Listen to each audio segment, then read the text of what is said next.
আমি আল্লাহর অন্তরে, আমি আল্লাহর কুদরতি অন্তরে এর চাইতে কোটি কোটি গুণ বেশি মায়া রে। তোর বাপে তোরে আর তোরে কি দিল?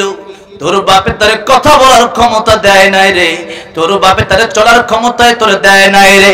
ও আমার বান্দারে, আমি আল্লাহ রাব্বুল আলামিন তোর রূহ না দিলে এই লাশ কোনো বাবা মা রাখতো না, এই লাশ কোনো এমপি রাখবে না, এই লাশ কোনো মন্ত্রী রাখবে না, এই লাশ দুনিয়ার কোনো মানুষ রাখবে না, এই লাশ কোনো নেতা রাখবে না, এই লাশ প্রধানমন্ত্রীও রাখবে না, দুনিয়ার কোনো মানুষ এই লাশও রাখবে না। বান্দারে, আমি আল্লাহ রাব্বুল আলামিন তোর রূহ দিয়েছিলাম বিদায় ইঞ্জিন আছে, বিদায় ডাব্বার দাম আছে। ইঞ্জিন যেদিন থাকবে না, এই খালি ডাব্বার দাম সেদিন থাকবে না। একদিন তোমারই নাম মসজিদ হবে এলান, তৈরি থেকো তৈরি রেখো কবরের মাল সামান। একদিন তোমারই নাম মসজিদ হবে এলান। মসজিদ এলান হয়ে যাবে, আব্দুর রহমান আর দুনিয়ায় নাই, আব্দুর রহিম আর দুনিয়ায় নাই। আব্দুর রহিম নাই, আব্দুর রহমান নাই মানে কি? আব্দুর রহমান আব্দুর রহিম ইন্তেকাল করেছে। ইন্তেকালের অর্থ হচ্ছে, ইন্তেকাল আরবি শব্দ যার বাংলা অর্থ হচ্ছে এক জায়গা থেকে আরেক জায়গায় চলে যাওয়া।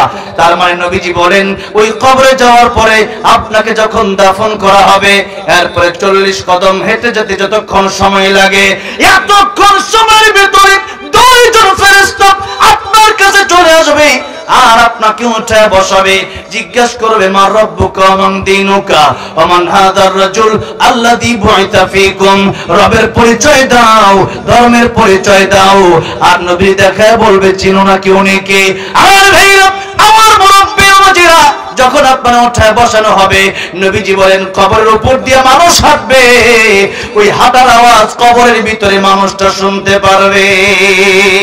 তাহলে কবরের যে জীবনটা, ওইটা কি বেশি দূরে না একেবারে কাছে? একেবারে কাছে।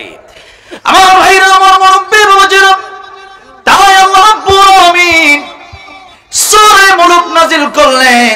সূরা মুলক নাজিল করলে আল্লাহ রাব্বুল আলামিন এটাই প্রথম বুঝিয়ে দিলেন, তাবারাকাল্লাযী বিয়াদিহিল মুলকু ওয়া হুয়া আলা কুল্লি শাইইন কাদির।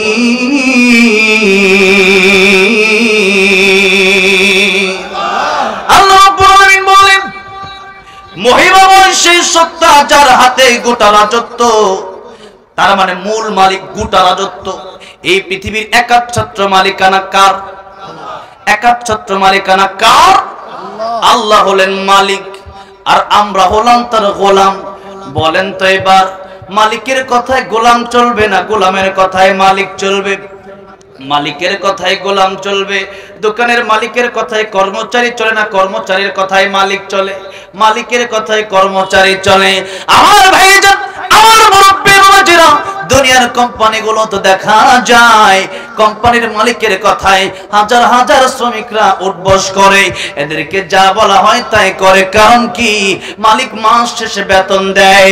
কিন্তু আপনি একটু চিন্তা করেন না, যে আল্লাহ রাব্বুল আলামিন আমার হাত দিলেন কাজ করার জন্য, যে আল্লাহ আমার চোখ দিলেন দেখার জন্য, যে আল্লাহ আমার বিবেক দিলেন বোঝার জন্য, যে আল্লাহ আমার পা দিলেন চলার জন্য, এই মালিকের কথা শুনে 24টা ঘন্টার ভিতরে 12 ঘন্টা দিলাম মালিকের, দুনিয়ার মালিকের, আর 12 ঘন্টা আমার নিজের জন্য ঘুম খাওয়া দাওয়া আর ঘোরাফেরা করার জন্য দিয়ে দিলাম। আমার সেই আল্লাহ, যে আল্লাহ আমায় বানাইছে, হাল আতা আলাল ইনসানি হিনুম মিনাদ দাহর লাম ইয়াকুন শাইআম মাযকুরা। যে আল্লাহ আমায় বানাইলো, সেই আল্লাহরে আমি কয়টা ঘন্টা সময় দিলাম? বন্ধুরে, আপনার বিবেকের কাছে আপনি প্রশ্ন করেন, যে আল্লাহ আমারে বানাইলো, যে আল্লাহ আমারে কথা বলার ক্ষমতা দিল, যে আল্লাহ আমারে দেখার ক্ষমতা দিল, যে আল্লাহ আমারে কাজের ক্ষমতা দিল, যে আল্লাহ আমারে চলার ক্ষমতা দিল, ওই আল্লাহর জন্য 24 ঘন্টা থেকে কমপক্ষে 1টা ঘন্টা দেওয়ার দরকার আছে না নাই?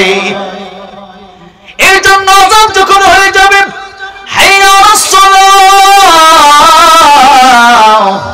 হাইয়া আলাল ফালাহ, আসসালাতু খায়রুম মিনান নাওম। কাবা ঘরে যখন আমি গেলাম, প্রথমেই কাবা ঘরে যাওয়ার সময় এত গরম, গরমের কারণে ঠোঁটগুলো ফেটে যাচ্ছিল। বাংলাদেশে ফাটে শীতের কারণে ঠোঁট, আর আরবে গরমের কারণে ঠোঁটগুলো ফেটে যায়, এত গরম। এই গরমের কারণে একটা দোকানে আমি গেলাম একটা মেরিল কেনার জন্য, লিপজেল কেনার জন্য, একটা লিপজেল দেওয়ার জন্য বললাম।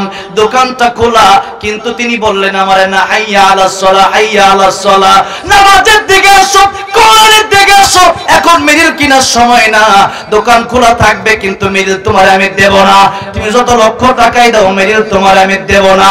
ও বাংলাদেশের মুসলমান, আজকে আপনি বাংলাদেশে জন্ম নিয়া মুসলমান তো দাবি করেন, নামাজের সময় নামাজের জন্য, কোরআন তেলাওয়াত জিজ্ঞাসা করলে আপনি কোরআন পারেন না, দুনিয়ার জন্য সব কিছু করেন, আল্লাহর জন্য আপনি কি করলেন?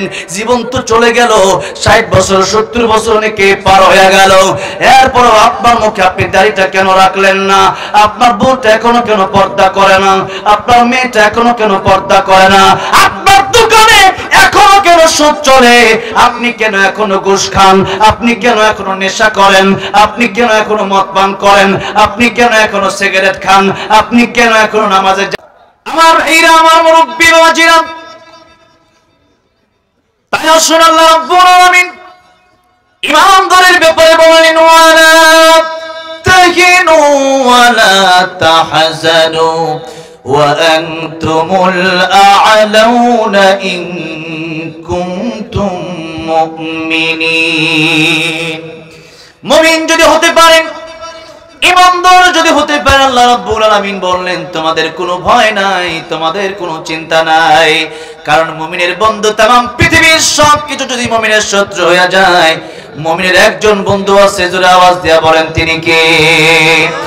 ইন্নামা ওয়ালিয়ুকুমুল্লাহু ওয়া রাসূলুহু ওয়াল্লাযীনা আমানুল্লাযীনা ইউকিমুনাস সালাহ ওয়া ইউতুনাজ যাকাতা ওয়া হুম রাকিউন। আল্লাহু আকবার। আল্লাহ বলেন ইমানদারের বন্ধু হবে তিনজন, জোরে আওয়াজ করে বলেন বন্ধু হবে কয়জন? এক নম্বরে আমাদের বন্ধু হবে আল্লাহ। এক নম্বরে আমাদের বন্ধু হবে কে? কারণ এই দুনিয়ায় এই যে আমি কথা বলছি, আপনি কথা শুনছেন, যারা দাঁড়ায় আছেন পা দিয়া, যারা বসে আছেন, এই যে শুনছেন, এই যে বলছি, বলার ক্ষমতা দিলেন কে? চলার ক্ষমতা দিলেন কে? আমাদেরকে বানালেন কে? এই সব কিছু যেহেতু আল্লাহ রাব্বুল আলামিন দিলেন, আল্লাহ রাব্বুল আলামিন বললেন, ইয়া মা'শারাল জিন্নি ওয়াল ইনসি ইন ইসতাতা'তুম আন তানফুযু মিন আকতারিস সামাওয়াতি ওয়াল আরদি ফানফুযু লা তানফুযুনা ইল্লা বিসুলতান। সবাই আমার সাথে ঠোঁট মিলিয়ে পড়েন, ফাবিআইয়ি আলাই রাব্বিকুমা তুকাযযিবান। আল্লাহ রাব্বুল আলামিন বললেন, যদি আমি তোমাদেরকে বলার ক্ষমতা দিয়ে থাকি, চলার ক্ষমতা দিয়ে থাকি, আর আমার আইন তোমাদের কাছে ভালো না লাগে, আমার কোরআন তোমাদের কাছে ভালো না লাগে, আমার রাষ্ট্র ব্যবস্থা তোমাদের কাছে ভালো না লাগে, যাদের কাছে কোরআন ভালো লাগবে না, আল্লাহর কোরআনের আয়াতগুলো যাদের কাছে ভালো লাগবে না, আল্লাহকে যার ভালো লাগে না, আল্লাহ বলেন আমার দুনিয়ায়, আমার আকাশের নিচে, আমার জমির উপর থাকার জায়গা তো নাই, ঠিক না ঠিক?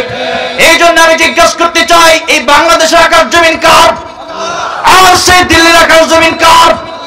গুজরাটের আকাশ জমিন কার? সুতরাং বাংলাদেশ থেকে দিল্লি পায়ে গেলে আল্লাহর আকাশ জমিন ছাড়া হবে না। আল্লাহর আইন যদি, আল্লাহর কোরআন যদি কার কাছে ভালো না লাগে, আল্লাহর আকাশ জমিন থেকে বের হয়ে যাও, ঠিক না ঠিক? আর আল্লাহর আকাশ জমিন থেকে বের হয়ে যাওয়ার মতো কোনো জায়গা আমাদের নাই, আছে নাকি? আল্লাহর আকাশ জমিন ছেড়ে বের হয়ে যাওয়ার মতো কোনো জায়গা আমাদের নাই।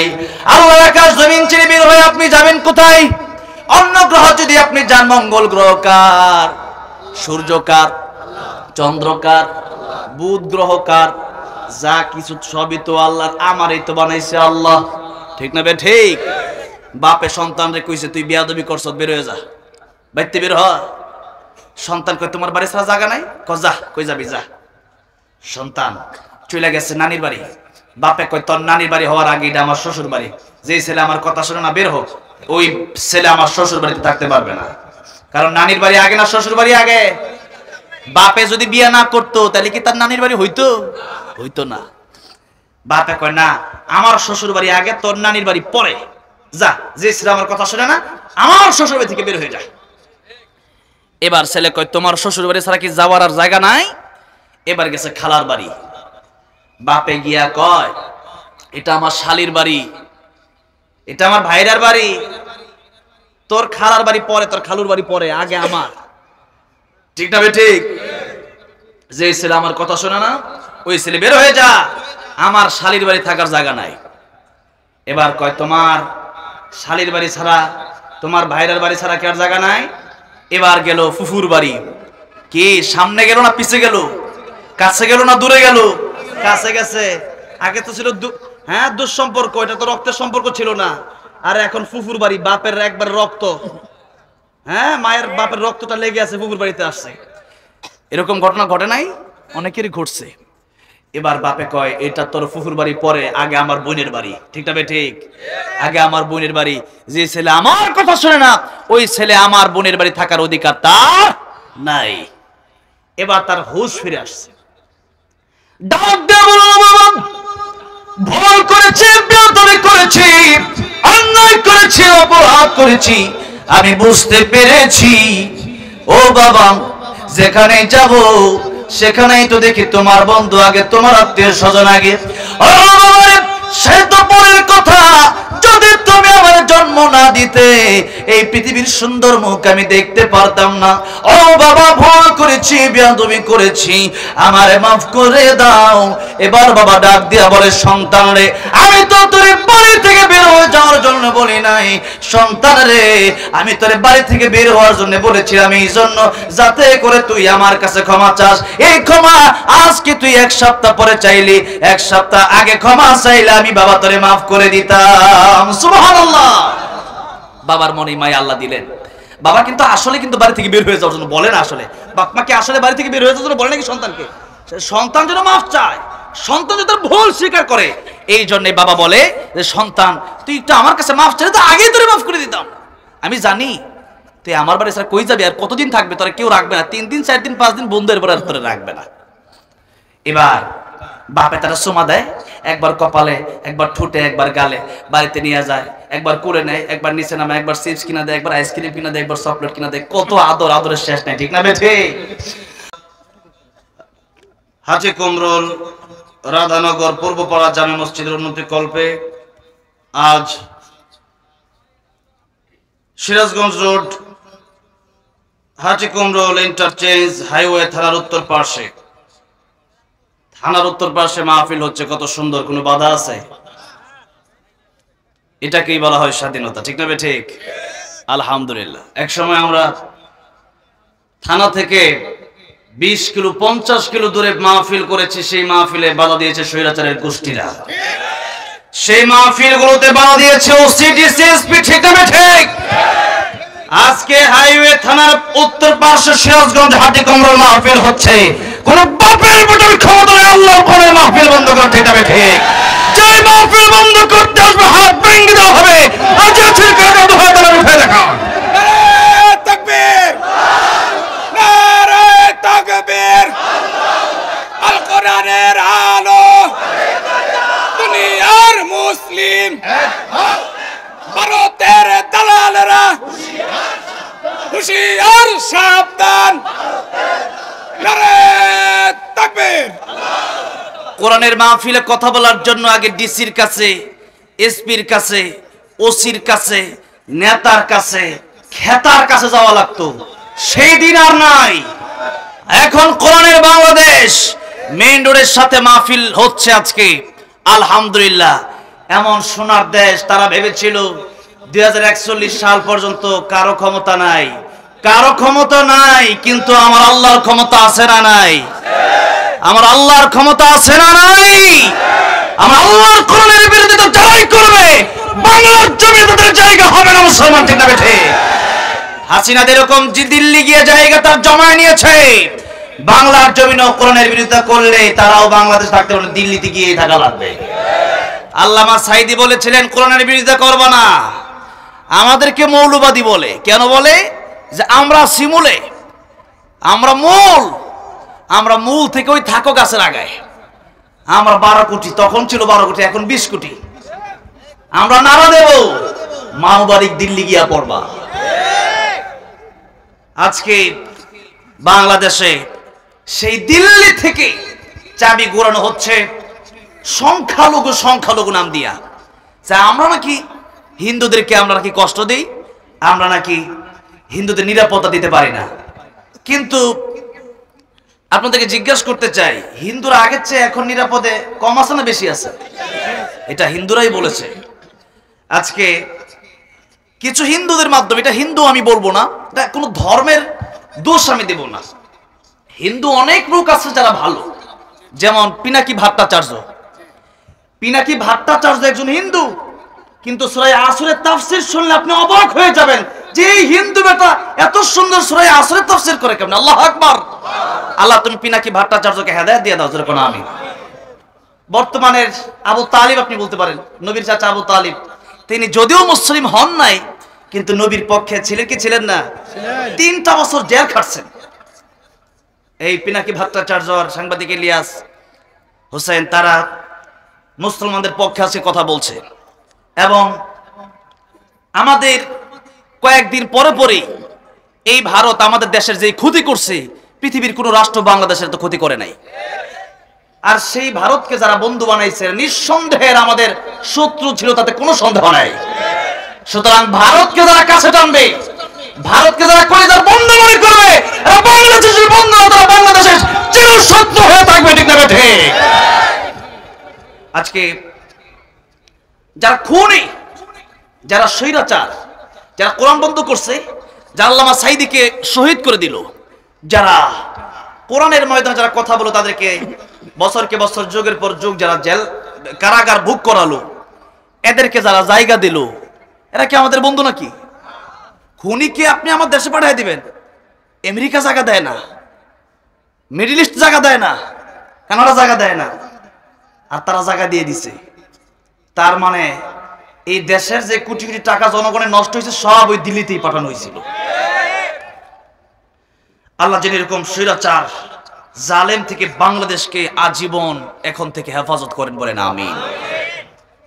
আজকের এই মাহফিলটা আমি অত্যন্ত খুশি হয়েছি যে একেবারে এমন একটা জায়গা, আমার খুবই পরিচিত জায়গা। আপনাদের এলাকার যে রাকিবুল ইসলাম সিরাজি ভাই আমাকে যথেষ্ট মহব্বত করেন।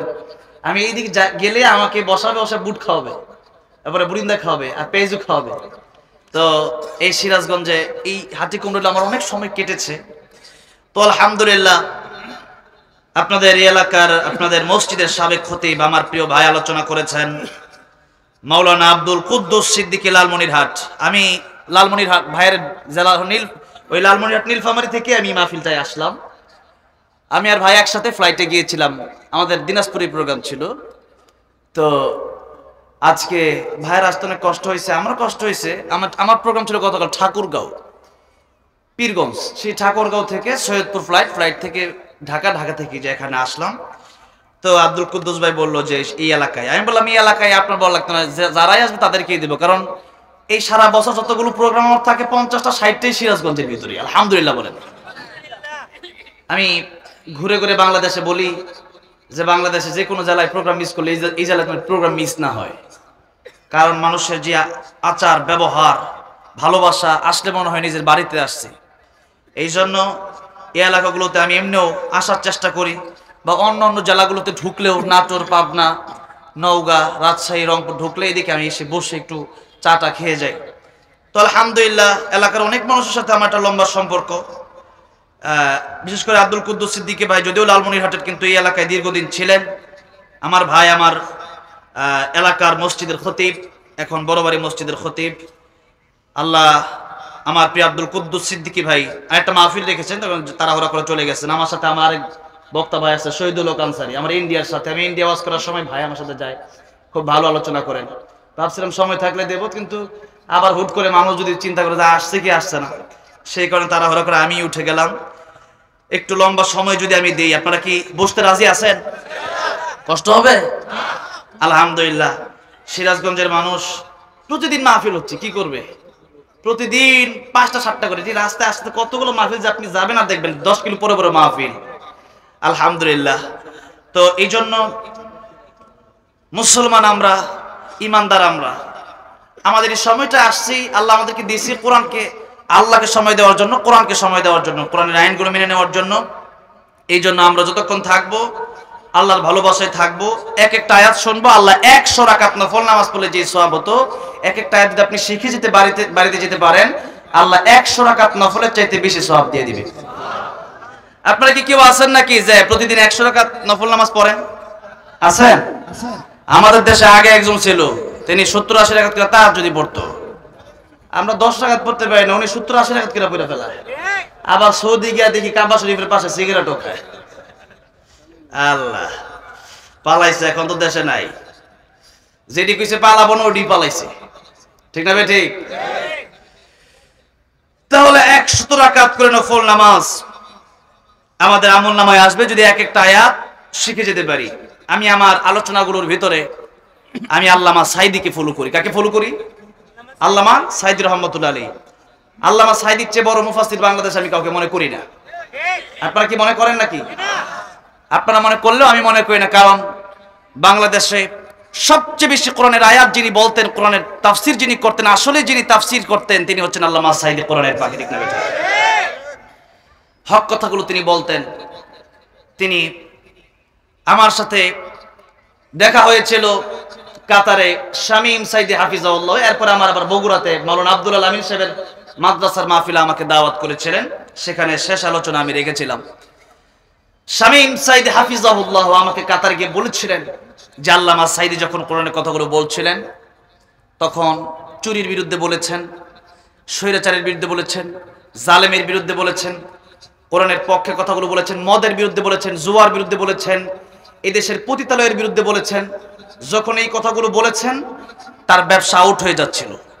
আল্লামা সাইদি যদি আর কিছুদিন কথা বলতে পারতো, তাহলে আমার মনে হয় আরো আগেই স্বৈরাচার দেশ থেকে বের হয়ে দিল্লি যাওয়া লাগতো। সে বুঝে ফেলছে অবস্থা খারাপ, করুণ হয়ে যাবে আমার অবস্থা। তখনই আল্লামা সাইদিকে জেলে নিল।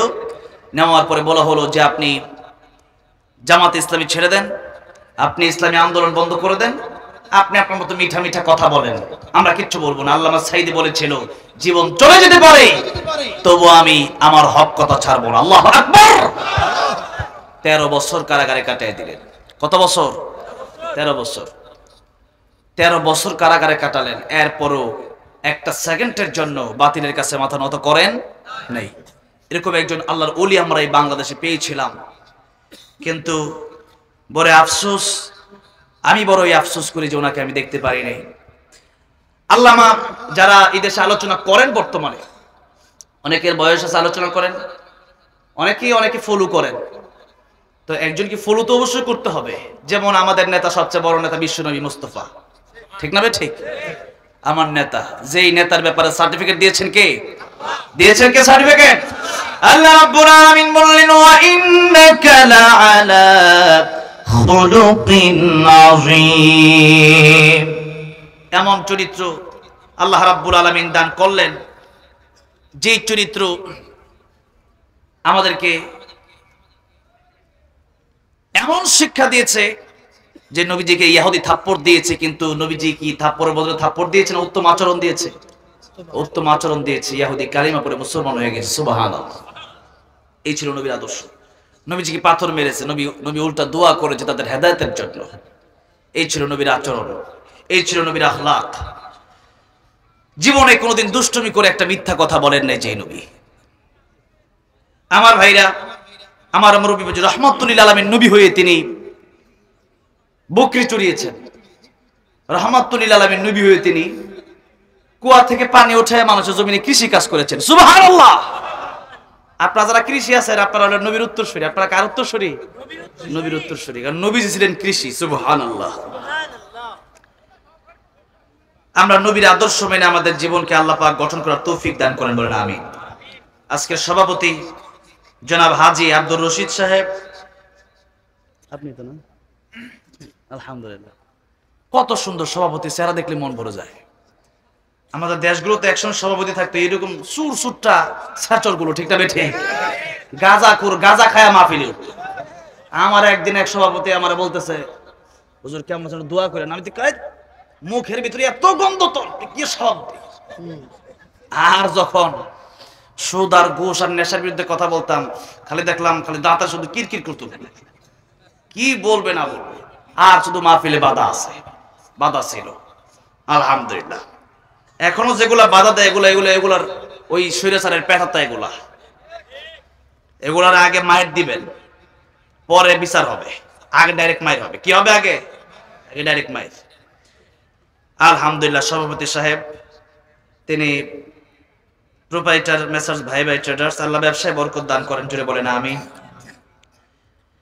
আজকের প্রধান অতিথি জনাব এ আল বাকি সাহেব, পরিবেশক দেশবন্ধু গ্রুপ, কোথায়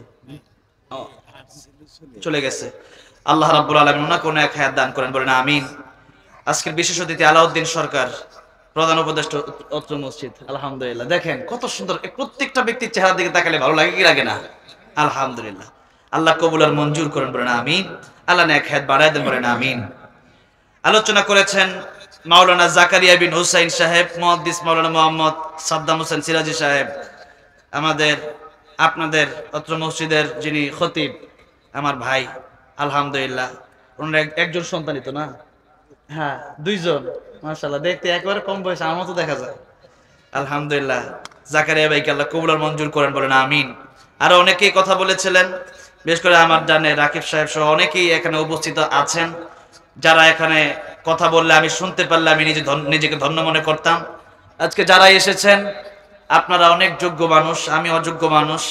এরপরেও এই মাহফিলের কমিটির আমার চাচারা, আমার দাদারা গিয়েছিলেন আমাকে দেখার জন্য, আমাকে ভালোবেসেছেন। দীর্ঘ এক সপ্তাহ, প্রায় 1 মাস ধরে আমি ডেঙ্গু জ্বরে আক্রান্ত। শরীর অবস্থা খুবই ভয়াবহ হয়েছিল, মৃত্যু সজ্জায় আমি শায়িত হয়ে গেছিলাম। হাসপাতালের বেড থেকে উঠে 2-3 দিনের মাহফিল শুরু করলাম আবার। আল্লাহ কবুল করেছেন, ভাবি নাই যে আসতে পারবো। তো যাই হোক, আল্লাহ যেহেতু আসার তৌফিক আমাকেও দিয়েছেন কোরআনের কথা বলার জন্য, আপনাদের কেউ বিছানা নাই, ভালো কম্বল নাই, ভালো একটা কাঁথা নাই, ল্যাপ নাই, ভালো একটা শিমুলতলার বালিশ নাই, খিচুড়ি নাই, বিরিয়ানি নাই, টাকা পয়সা নাই, এরপর ওই জনগণ আসছে কার ভালোবাসায়? কার ভালোবাসায়? আল্লামা সাইদি এটাই বলেছিলেন, জনগণ আল্লামা সাইদির ভালোবাসায় আসে না, জনগণ আসে আল্লাহর কোরআনের ভালোবাসা, ঠিক না বেঠে? যারা আল্লাহকে ভালোবাসে তাদের ল্যাপ তোষক লাগে না, তারা মাটিতে বসেই আমার আল্লাহরে ভালোবাসতে পারে। আমার আল্লাহরে ভালোবাসে যারা, এরা দুনিয়াতে কষ্ট করবে, কারণ দুনিয়া এদের জন্য আরামের জায়গা না। দুনিয়া সিজনুল মুমিন ওয়া জান্নাতুল কাফির, এই দুনিয়া তাদের জন্য কয়েদখানা, জেলখানা। এই জন্য আমরা জেলখানাকে ভয় পাই না, পাই নাকি? মুসলমান কি জেলখানাকে ভয় পায় নাকি? কেন পায় না? কারণ মুসলমান জানে যে গোটা দুনিয়ায় আমার জন্য জেলখানা। আর এই না মানতে পারলে আমাকে জাহান্নামে চলতে হবে। আমাকে যদি জান্নাতে যেতে হয়, জেল আসতে পারে, জুলুম আসতে পারে, হামলা আসতে পারে, মামলা আসতে পারে। আল্লাহর কোরআন থেকে মুসলমান 1 সেকেন্ডের জন্য পিছপা হবে না, হবে না, হবে না। আমার ভাইরা, আমার মুরব্বী বাবাজিরা, আল্লাহর কোরআনের ভালোবাসা, আল্লাহর ভালোবাসা আমাদের অন্তরে সবচেয়ে বেশি। কারণ এখানে আমরা যারাই বসে আছি, আমরা কি ইমানদার না বেঈমান? কি বলেন? আচ্ছা, আমি তো বুঝতেছি না এত কম আওয়াজ কেমনে হয়। আর শোনেন না, দূরে না, মুমিনের আওয়াজটা। আল্লামা সাইদির আরেকটা কথা আমার মনে পড়ে গেছে। আল্লামা সাইদি বলেছিলেন, মুমিন যারা হবে, আমরা বিড়ালের মতো 500 বছর বেঁচে থাকার কোনো লাভ নাই। সিংহের মতো 1 ঘন্টা বাঁচতে চায়, রাজি আছেন কাকা? দেখান।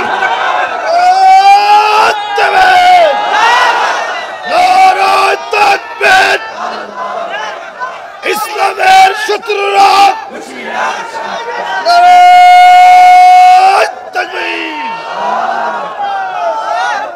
আমার ভাইরা, আমার মুরব্বী বাবাজিরা,